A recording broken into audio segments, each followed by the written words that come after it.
নমস্কার সবাইকে। Home cook with পুপু চ্যানেলের আরেকটি নতুন ভিডিওতে সকলকে স্বাগত। আজকে খুব কম তেলে বিনা মশলায় একটা হেলদি নিরামিষ রেসিপি দেখাচ্ছি, যেটা আপনারা ভাত বা রুটির সাথে দুভাবেই খেতে পারেন।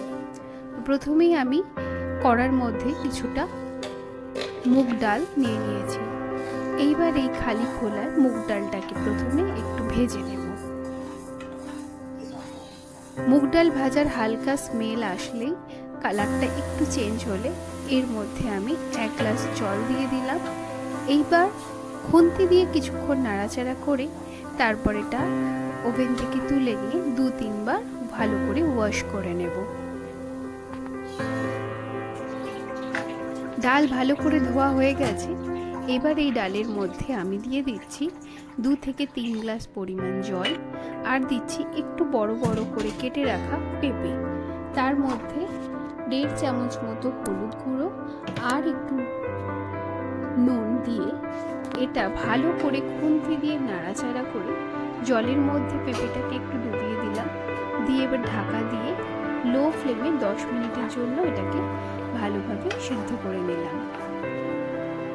এই প্রসেসটা চাইলে আপনারা প্রেসার কুকারে করতে পারেন, কিন্তু এটা যদি একদম লো ফ্লেমে গ্যাসে কড়াইতে করা হয় তাতে কিন্তু ফ্লেভারটা ভীষণ ভালো আসে।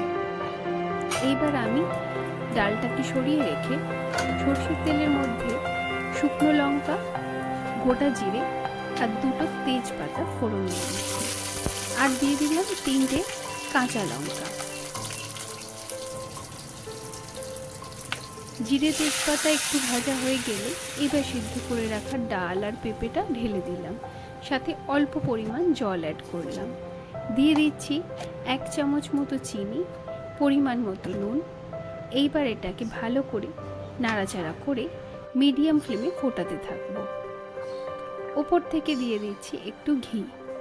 এইবার গ্যাসের ফ্লেমটা মিডিয়াম রেখে যতক্ষণ না ডালের কালারটা চেঞ্জ হচ্ছে, সব কিছু মিশে একটা ভালো মিশ্রণ তৈরি হচ্ছে, ততক্ষণ ভালো করে ফুটিয়ে নেব।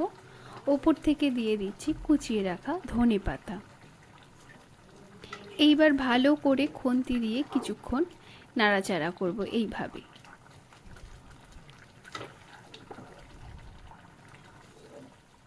দেখতেই পাচ্ছেন ডালটা কিন্তু অনেকটা মোটা হয়ে এসছে, একদম ঘন হয়ে গেছে। এইবার গ্যাসের ফ্লেমটা অফ করে দেব, দিয়ে 2-4 মিনিটের জন্য এটা ঢাকা দিয়ে রেখে দেব, তারপরে সার্ভ করব।